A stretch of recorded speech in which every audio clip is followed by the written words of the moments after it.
government reminded to avoid past mistakes. Courts recognise Agiru as Hela governor.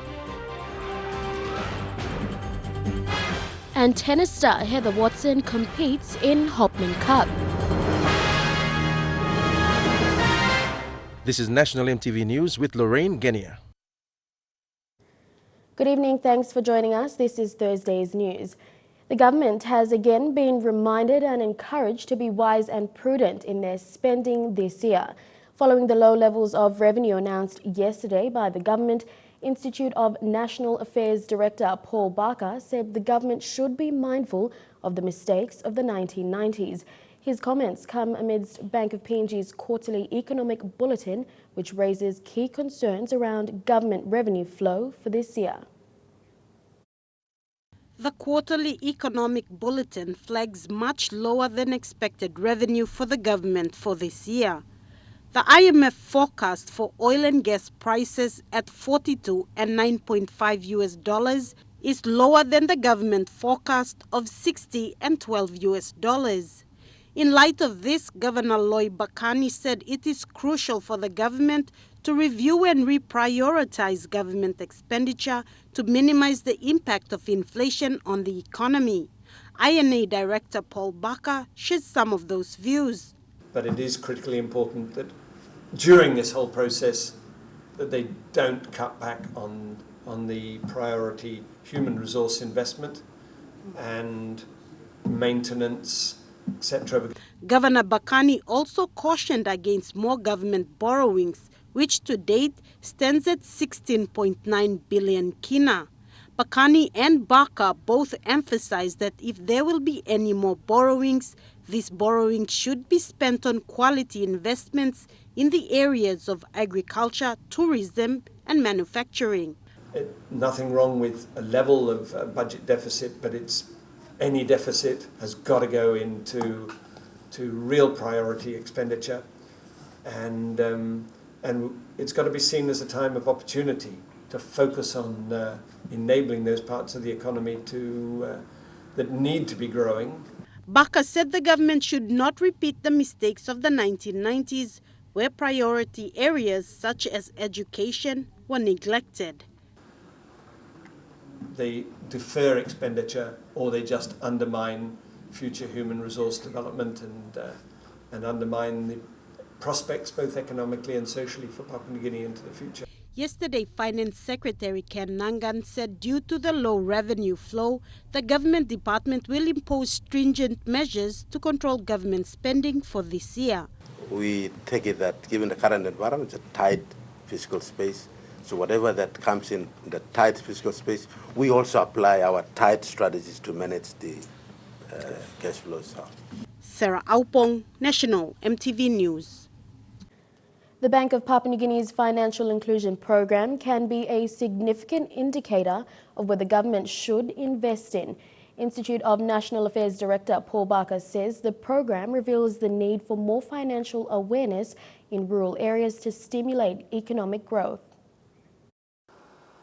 Studies conducted by BPNG show that half of the 80% of Papua New Guineans who live in rural areas are financially literate and have never opened up bank accounts. This indicates that many do not understand the importance of practicing a savings culture or how to benefit from financial services. The financial education program, which commenced in 2013, reveals the high illiterate rate and the little understanding people have on the economic activities happening in their communities. Access to financial inclusion, which i.e. people actually having some sort of participation in the monetized economy and having access to some sort of formal savings facilities, even in a microfinance institution or whatever, is very, very low. The limited opportunities available for people in rural areas to access financial services indicates the absence of financial institutions in those areas. Now, while many would like to save for the rainy day, it becomes expensive for them to travel into towns to either withdraw or deposit money. Baka says because PNG does not have allowances given to the aged or sick, those in rural areas depend not on government, but rather on their families for money to get medical help. Because as we know, in Papua New Guinea, unlike most developed countries, but many developing countries, we don't have any pensions or any other household savings mechanisms for carrying you through the bad times.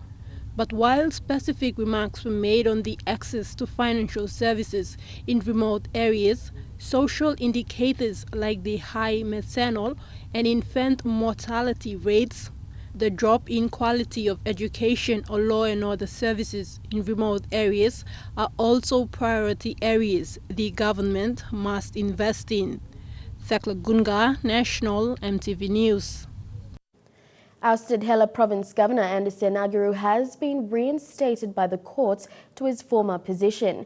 He was removed from office by members of the Hela Provincial Assembly on the 22nd of December 2015.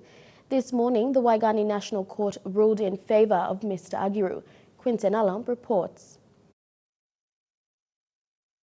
The National Court Judge, Justice Derek Hudson, handed down the decision at 9:30 this morning. The court, on interim basis, reinstated Anderson Agiru back to his seat as governor for Hela Province. The decision this morning was welcoming news for the supporters of Mr. Agiru, who packed the premises of the courthouse. The status quo remains. That means the court on interim basis restored Governor Agiru's power. And so Governor Agiru retains the power as governor for Hela today.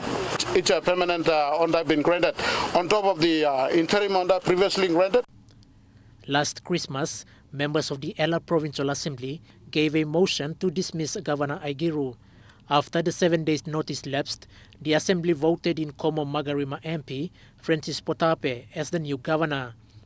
The election of Mr. Potape was taken to court by Mr. Agiru. This morning, the judge handed down the decision in favor of the ousted governor, Anderson Agiru. Action taken by anyone. The constitutional law is the only authority. The only test all of us leaders go through is the 5-year interval, the elections. That is the only test. His lawyers says if the opposing party decides to take the matter back to court after the legal year opens next month, they can do so. But at this time, Agiru remains governor of Hela Province. Is for the provincial administration, for the the political bureaucracy, the administration in Hela, the people of Hela should continue to work under Honorable Agiru as the mandated leader until the substantive issues are determined in February. And if they rule in favor of Potape, then of course they can exercise that mandate. But as it is now, status quo is that Honorable Governor Agiru is restored to his original position. Quinten Alomp, National EMTV News. Meanwhile, Komo Magarima MP and Assembly-elected Governor Francis Potape is filing an urgent application against his restraining. Potape says the Assembly process is complete and Anderson Agiru must work with him. The substantive matter will be heard in the courts on the 19th of February in Port Moresby. The decision by the courts this morning to retain Anderson Agiru as the governor of Hela has not gone down well with elected Assembly Governor Francis Potape. In a war of words this afternoon, MP Potape said his lawyer will file an urgent application for the Supreme Court to rule on the matter. To set aside this order, because we have already dismissed Mr. Agiru as the provincial governor and chairman of the Assembly. I am being elected and sworn in, and the government, through the Minister for Provincial Affairs, has already recognized me as the new governor of Hela Province. Potape maintained that if Agiru is appointed by the courts, by standing orders, Mr. Agiru will not have numbers to hold an assembly meeting or quorum. I must be allowed to do the job because I'm assembly processing or some parliament. And I have the quorum and the number. Mr. Agiru can support me because he will still be a member of parliament. In the meantime, Potape said the LNG project will not be disturbed by the ongoing political tussle. This sort of little politics will not touch the big projects like LNG and all that. This is our baby. We will always protect it. This has nothing to do with the LNG. LNG is in safe hands. He says the recent PNGDF soldier killings will be investigated. Potape called on people of Hela to remain calm and ask public servants to remain neutral for government services to be maintained for people to benefit. The decisions that we have taken are not based on we woke up one night and said, let's do this. These are calculated decisions. After many years of putting up with this, we said, no, I think we need a vibrant assembly system. We need a leader on the ground. Jack Lapave Jr., National EMTV News. Opposition leader Don Pollier has welcomed the court decision recognizing Anderson Agiru as Hela governor. Mr. Pollier said the decision has diffused a potential volatile situation in Hela, which has built up since the 22nd of December. He described the government's recognition of Como Magarima MP Francis Potape to replace Anderson Agiru while the matter was before the courts as pouring fire on the liquefied natural gas investment in Hela. Pollier said the government does not have the power to recognize any member of parliament as a governor and has commended the national courts for restoring order and leadership in the province. Leading landowner company Trans Wonderland Limited has declared a net profit for the year 2014. Despite a slowdown in activity following the end of the construction phase of the PNG LNG project, the company remains optimistic in delivering success for its shareholders, 26 landowner companies in Southern Highlands and Hela provinces. Trans Wonderland Managing Director Larry Andagali, when announcing the company's results, thanked the shareholders for their continued support. 2014 saw the company post a net profit after tax of 28 million kina. In light of this, the board approved a dividend payment of 2 million kina for its shareholders. Up to 2015, Trans Wonderland would have paid 10.2 million kina in dividends to the shareholders of Kudubu, Moran Pipeline, Banare Pipeline, Como Airport, Angore, Juha, and Heights, PDL7, PDL1, landowner companies. So 10.2 million is a pretty good dividend for Trans Wonderland. According to Andagali, these results reinforce the financial strength of Trans Wonderland since the commencement of the construction phase of the PNG LNG project, the project responsible for much of the company's growth. When we started in 2009, your shares worth 1 kina per share. 1 kina per share. Now your shares are now worth 833 kina, 33 toya per share. Since 2009, the company has paid dividends totaling over 8 million kina to its 26 shareholders, landowner companies within Southern Highlands and Hela provinces. As a director and chairman of a special purpose authority in Heights, I want to appeal to ExxonMobil and Watches that any business opportunity there, they must give priority to landowner companies, especially two landowner companies, High-Scale Ribbon Company and Trans Wonderland. Despite a slight decrease in its trucking and freight activities following the completion of the PNG LNG project construction phase, the company remains optimistic it can continue providing positive results for its shareholders by diversifying its business activities. We as Trans Wonderland as one of the biggest landowner companies in APEC, in the Asia Pacific region, would like to not only mentor but train upcoming little landowner companies so they can join forces with us, partner with us so that we can empower our people back at home. That's the idea, that's the vision that the company has, and that is what we want to do. Mary Batulo, National EMTV News. Ahead on National EMTV News, police improved training for new recruits, homebrew surrender in Ley and Western Highlands, and Governor Pakop critical of the NID project. Stay with us.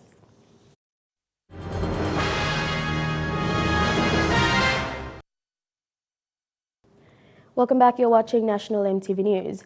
Recent media publications on police officers involved in sexual assault and car theft has raised concerns on the kind of training police recruits get at the Bomana Police Training College. NCD and Central Divisional Commander Sylvester Clout says there will be adjustments made to the recruiting process to ensure the best candidates are selected to join the disciplinary force.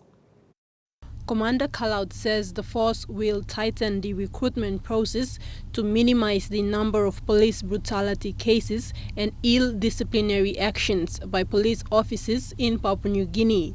Last year, there was a debate on the number of months police officers are required to undergo training. Following this, Police Commissioner Gary Baki made an announcement to increase the training time from 6 to 18 months.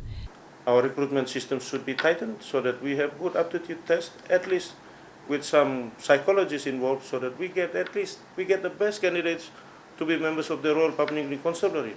Otherwise, we will be continuing to recruit criminals.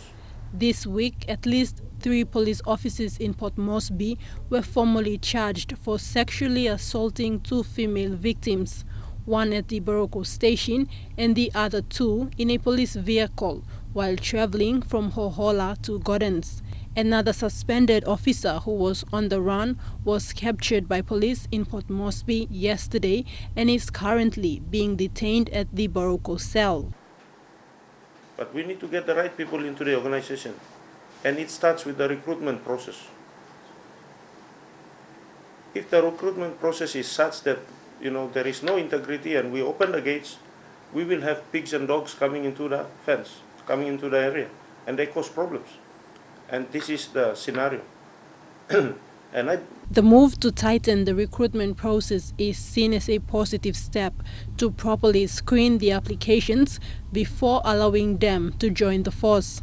Currently, over 400 recruits are undergoing training at the Bomana Police Training College and will pass out in March this year. Tekla Gunga, National EMTV News. Police in the Northern Region have been challenged to perform in line with their recent promotion, as discipline will be the key issue. Divisional Commander of Northern Region, Assistant Commissioner of Police Peter Guinness, says all police personnel in the region must follow and respect the nature of the rank and position they hold, as there is no easy way around for officers who violate discipline laws. We can then come up with strategies. Divisional Commander of Northern Region, Assistant Commissioner of Police Peter Guinness says all senior officers within the Northern Command promoted were done on merit and must stand for it. Guinness thanked the Police Commissioner Gary Baki for promoting PPCs and the Leh Metropolitan Chief Superintendent in the region. He said now it was time these officers hold such ranks so that it gives them absolute authority to command and control personnel. These ranks comes with authority, and I will be emphasizing more on all my officers in this command to ensure that the rank that they wear comes with responsibility, and responsibility as authority, which they must exercise those ranks and exercise their authority. There is so much has been said about police brutality. Meanwhile, as part of Mr. Guinness' divisional strategic plan, housing is on the top priority. Adding land will be made available for housing. Currently, there are a couple of incomplete houses sponsored by both police and other stakeholders, but for some unknown reasons, they were not completed. Adding, it will get to the bottom to find out why those houses were not completed and if it is to do with funding. Some police standard houses were built in 2013 in Leh's Bumbu Police Barracks, including the Regional Training Center. Guinness says the project was sponsored by the police department and it was supposed to be completed in the middle of 2014. We are now in 2016 and the houses are yet to be completed. Mr. Guinness said with the government directions of more police personnel in the country, it must first address the accommodation problem. He says there was no point recruiting young personnel when there is no accommodation to house them. It will be proper and fitting to have accommodation in place before enlisting new personnel. At the moment, pass-outs are withheld back at the police college, awaiting call-outs from provinces with accommodation. Mata Luis, National EMTV News, Ley. A small community outside of Ley City surrendered homebrew equipment to Ley Police today. The Hunter community has vowed to ban consumption and sale of homebrew this year. Ley Metropolitan Chief Superintendent Anthony Wagambi Jr. says police have embarked on a plan to remove such illegal items in the month of January. This small community in Ley District has suffered the pinch of violence brought about by the circulation of homebrew. Women and girls, even elderly men at Hunter community have come out clear on the daily problems stemming from the use of homemade alcohol. Yes, he come here, me feeling big pain through. All picking man blow me only knows are respecting me mama. Ley Police, including Chief Superintendent Anthony Wagambi Jr., today witnessed youths from Ley's Ahi LLG Ward 9 giving up their homebrew processing equipment. More or less, we're trying to get the community to take more ownership of other issues. So in Ley City, I've directed all my station commanders to go out to the communities and advise them that before end of this month, we want to have more gatherings like this. Over the years, their Law and Order Committee have worked to maintain order in this area, but continue to face funding constraints. Or Ley District or Governor or... Ley City has been known as a crime hotspot over the years, most of the violence and criminal activities being the result of the consumption of homebrew or alcohol. Now, community leaders are advising youths to weed out alcohol in the community. Colin Barilai, National EMTV News, Ley. A total of 56 youths from the Walgepa community in Day District, Western Highlands Province have given up the habit of smoking marijuana. These young men have been cultivating, selling and consuming the plant. Through a community-organized crusade, this group has decided to give up this bad habit and live changed lives in the church. This was witnessed by church elders, police and the community at a moving ceremony yesterday. Young men and boys carried uprooted marijuana plants, telling members of their community and swearing to God that they had enough of this and now ready to change. Many from 12 different churches attended a week-long interdenominational crusade organized by the Walgepa tribe in Day District. Yesterday, this group of men marked a new chapter in their lives. Most have been smoking for years, some now married with children. Me been smoke, and me start look great you. Coming up now, this like EM must one bluff 45 or 50 something or some. But me still stop yet lo smoke. So me yet so smoke run and ben me sengimol narla mangine mosum milo sa paspasi ko gona kom tubla kanselem kabara nami blo lamas 60 or 50 number milo stop now. All the uprooted plants were then burned in open fire. Mount Hagen Rural Jones Commander Chief Sergeant Paul Andapia commanded the tribe with its 5,000 population and warned others in the province still cultivating the drugs. I brought them some drugs finish. And this lady also only been in what man in church yet. Now I'm this lady come up to place clear. Man, you know, you plant him drug, you cultivate him, you smoke him in drug stuff. You must have also this penalty belong me no got bail. I mean penalty go karabus. One form of drug, but this marijuana is predominantly available right now. Also now you're looking at cooking plant here. So as a church, we must give some initiative long addressing this issue too.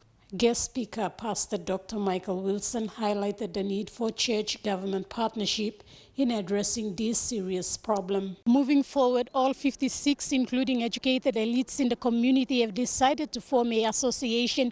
This association will be called the Walgepa Drug-Free Association. The association will help the work of police in the community, identify those cultivating drugs and bringing them to police. Michelle Amba, National EMTV News, Mount Hagen. NCD Governor Powers Pakop has discouraged the National Identification System, saying it is a waste of time and money. He said the NID system can be abused with fake identities in big cities like Port Moresby and Lae, where there is frequent migration of people without permanent residency. And City Governor Pois Pakop said the national identification system is a waste of resource and money. He said in big metropolitan cities like Port Moresby and Lae, this system can be abused so easily. Governor Pakop said this is because many people are without a permanent residency and so they can fake their identities with another person. I want to express my disappointment with the NID system. The national government has put in a lot of money.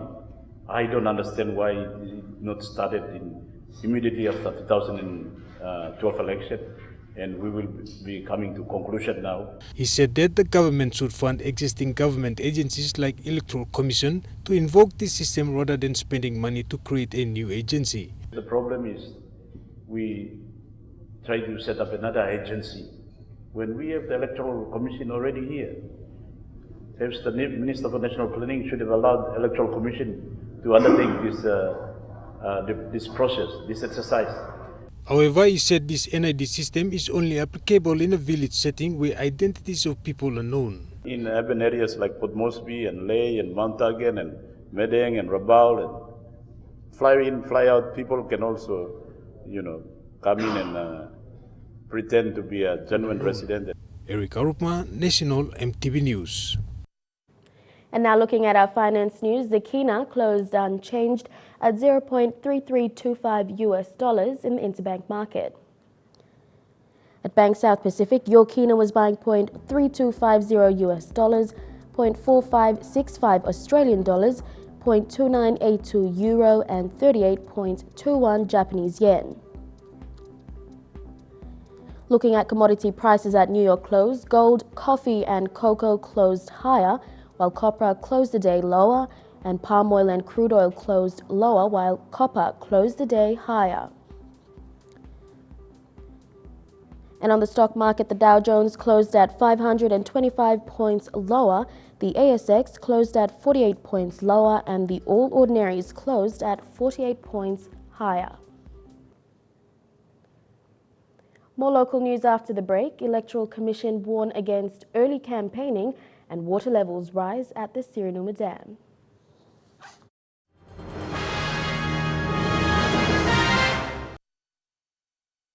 Welcome back. PNG Electoral Commissioner Petilius Gamato has condemned early election campaigns by candidates in the country. He said any campaigns before the issue of writs for the 2017 general elections are illegal. PNG Electoral Commissioner Petilius Gamato said early election campaigning before the issue of the election writs is illegal. His statement comes as a warning to intending candidates engaging into early campaigns in the country. The Electoral Commissioner said anyone caught campaigning in the streets can be sued. Campaigns will start as soon as the writs are issued.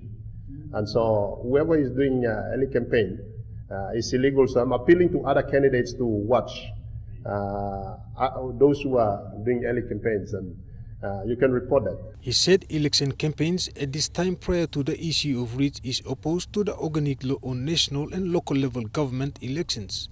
The PNG Electoral Commission also warned people to refrain from conducting early campaigns. And City Governor Pois Pakop has encouraged rival candidates to stop campaigning, saying it is not the right time for campaigns. According to the organic law on national and local level government elections, all campaigns before the issue of writs are deemed illegal. Eric Hopman, National EMTV News. PNG Power has given an update on Sirinuma Dam's water level. The dam has recorded only little rainfall over the last week and is now a little over the halfway mark. However, PNG Power has urged the people of Port Moresby to continue using water conservatively. According to PNG Power's update, 98 millimeters of rain was recorded in the dam, resulting in the steady water level. Since Monday this week, the water level is at roughly 108 cubic meters below full spill level. PNG Power stressed that although we are over the halfway mark, it is critical that we continue to manage our power and water usage in a conservative manner. Meanwhile, the people of Kayari are concerned that the water level is depleting faster than they observed in previous years. In their observations, the rain is doing little to improve the level of water as the feeder streams to the catchment remain dry. According to Augie David, the Koyari LLG president, they have come up with an initiative to solve this problem. They call it the Reforestation Project. The objective is to rehabilitate forest and vegetation surrounding the water catchment in order to improve its capacity to hold water. Environment and ecosystems plays a very big role in the livelihood of people. It preserves and look after the people too, because it plays plenty to safeguard the people's livelihood. Because when there is no tree, because tree controls water. When the rain falls down, it's been stored by the tree, and tree controls how many water to go out, and it happens that way. They are now appealing to the government to support their project to safeguard the livelihood of people of Koyari, as well as those in Port Moresby who rely heavily on the dam. Melissa Goviro, National EMTV News. NCD Governor Powers Pakop said all road networks in the city, including Ella Beach, Sea Park and recreational areas, will be upgraded to standard. Governor Pakop said the improvements will minimise traffic congestion, while the Sea Park will provide the ideal tourist attraction. NCD Governor Powers Pakop said all existing road networks, recreational areas and Ella Beach Sea Park will be upgraded and maintained. Despite the country's financial situation, NCD, through Governor Powers Pakop, is adamant that Port Moresby will see major facelift in the core government priority areas. He said Hela Beach Sea Park is currently undergoing major construction and maintenance. From Agiru Stage 1 to Morata to Independence Drive, or come to Somare Second, those are the two options we are still working on. Governor Pakop said Taurama Road will be upgraded to 4 lanes, while all other road networks will be developed to 2 lanes. Looking into the future, it must be 4 lane, and we have to do 4 lane now. He said the 4-lane road will cut through the residential hub of Taurama. According to Taurama residents, they are happy to receive these government services. However, some expressed their grievances to EMTV today. As public, we can see that our governor has done a very good thing for here at Taurama Valley. People, we have been here for some years, but now governor is doing a very good thing that he's bringing a service in. But some individual, their houses are just along the road. Well, plan belong NCDC. Mipla one bell long road can come, but I'm spending big money location is like ground. Now walkable is like something. I should blame the house. Now, because she don't learn him, she don't want him up. Eric Hopman, National EMTV News. With a big lineup of sports next, including news on tennis star Heather Watson, rugby union and football. I'll be back with the details.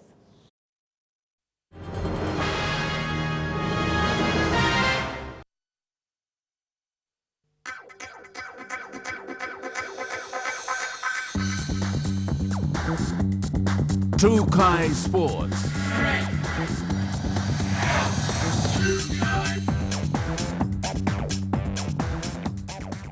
Welcome to Trukai Sports.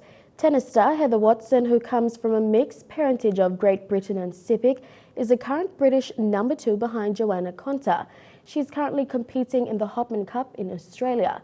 Watson won her match against Australian Daria Gavrilova yesterday.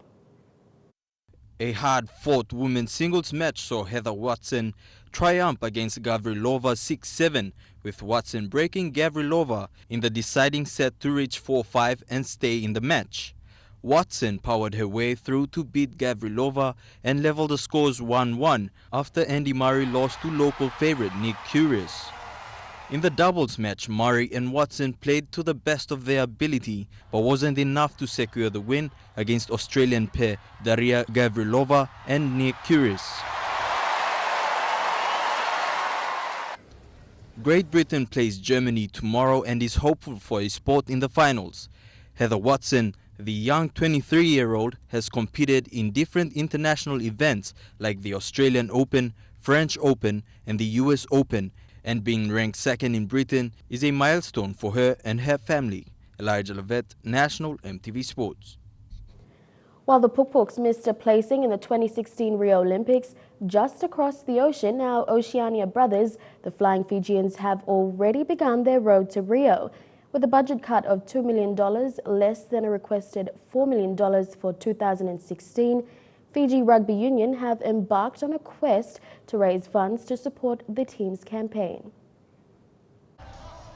Ranked #1 on the World Series standings and with a record of 12 Hong Kong Sevens titles and 2 Rugby World Cup Sevens wins under their belt, the Vodafone Fiji Sevens team have begun their road to Rio. Ravovo, he hands it off now to Jerry Tuwai, and then over the far side is the captain, Osea Kalinas. Last week, the Fiji Rugby Union launched a fundraising campaign titled The Road to Gold. The campaign has set a target of $800,000 to support both the Fiji Sevens and Fijiana team in their Rio campaigns. This campaign comes after the state had only provided the union with $1.4 million. That's $2.6 million short from their request of $4 million. However, regardless of the budget cut from the Fijian government, Fiji's standings in World Rugby have continued to be a bonus for the island nation.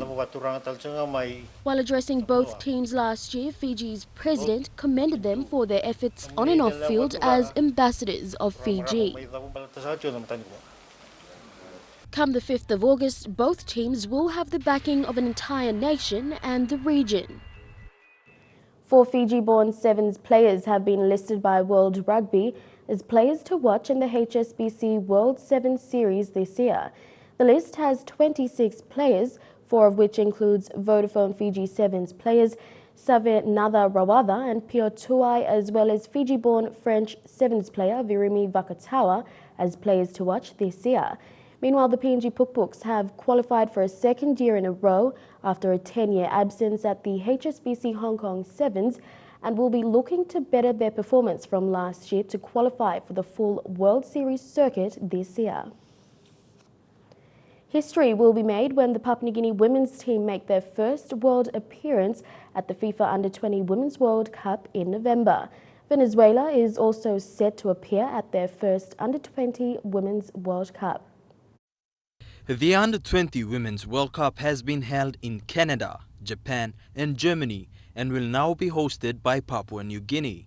The tournament plays an important part in giving youths experience on a professional level. There is doubt whether PNG will be able to deliver in terms of services like transportation, organization of fans and media personnel and officials. In 1998, Burkina Faso hosted the African Men's Championships. It was a huge logistic challenge for visitors, with transportation delayed or not arriving at all. Many are hoping that this will not be the case for Papua New Guinea, so that many people can attend the World Cup. PNG will play host to 17 countries, which include Japan, South Korea, United States, Mexico, Ghana and Nigeria from Africa, Brazil, Spain and many more. The competition is set to run on November 13th all through the 3rd of December 2016. Elijah Levet, National EMTV Sports. And in the European League, Bayern Munich manager Pep Guardiola is looking for a new challenge and wants to work in the Premier League. The 44-year-old Spaniard is leaving the German champions at the end of this season and has been linked to Manchester United, Manchester City and Chelsea. And his reason is simple: he wants to coach in England in the Premier League. The outgoing Bayern coach, who guided the club to successive premierships in the German Bundesliga, said that the allure of coaching in England was too much of an opportunity to pass. The former Barcelona coach has since been linked with Chelsea after Jose Mourinho was sacked, and also with Manchester City, whose own manager, Manuel Pellegrini, is under contract until 2017. The reason why I am not renewing my contract with Bayern Munich is very simple. I want to coach in England in the Premier League. Guardiola left Barcelona in 2012 as the most successful coach in their 110-year history. 2 Champions League titles, 3 La Ligas, 2 Club World Cups, 2 European Super Cups, 1 Copa del Rey and 3 Spanish Super Cups, unprecedented in the world of football, his success. When asked about how Bayern would fare after his departure, Guardiola had this to say. I have no doubt at all that they will do the best for themselves, for the club, for the remainder of the time. Thomas said it perfectly. I want that no matter who the coach is, we're playing for ourselves. They have shown these past 3-4 years. I will be a tiny part of this great club's history, just a small part. What I want is to convince my players. I am happy to have coached these players. Jeremy Mogi, National, EMTV Sports. Still on football, Real Madrid have sacked coach Rafa Benitez after less than half a season in charge and promoted their former France great Zinedine Zidane to replace him. Real Madrid president Florentino Perez announced the dismissal early this week.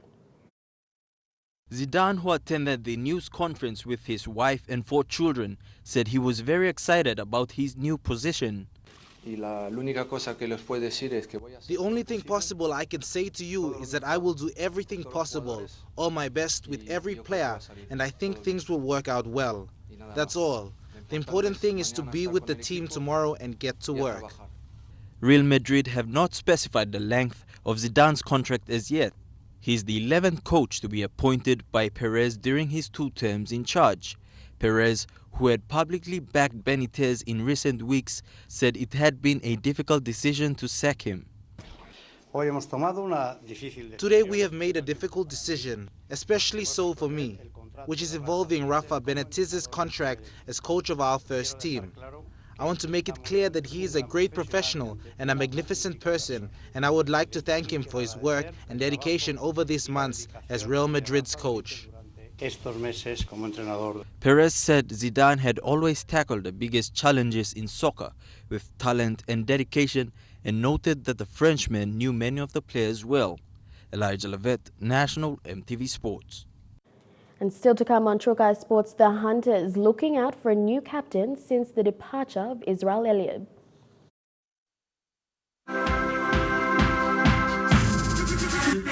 Trukai Sports.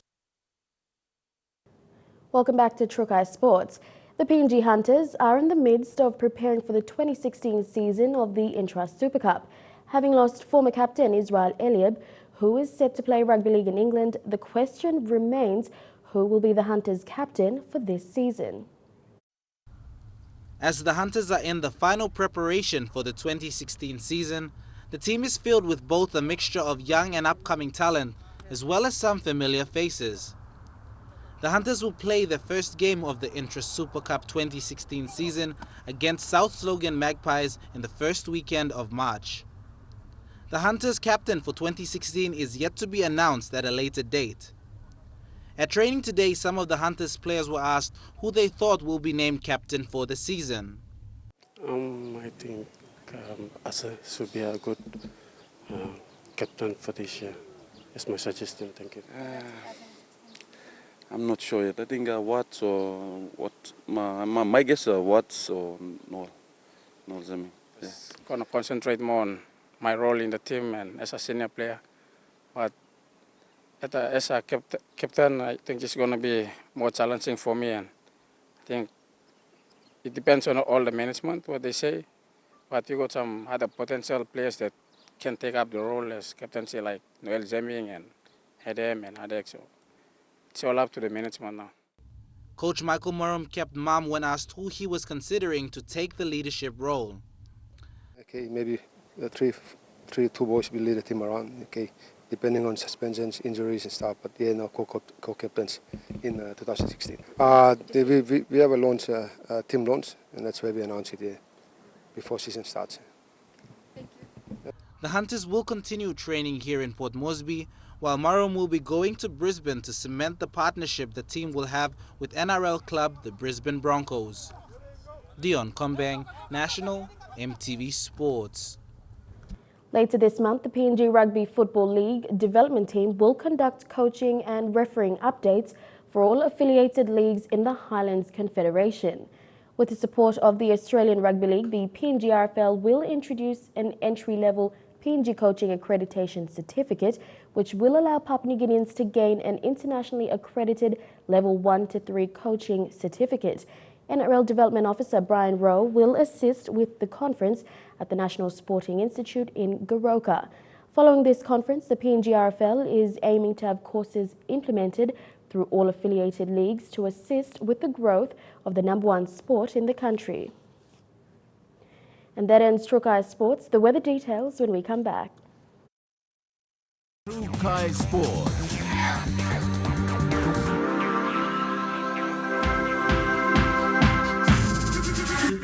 Trukai Sports.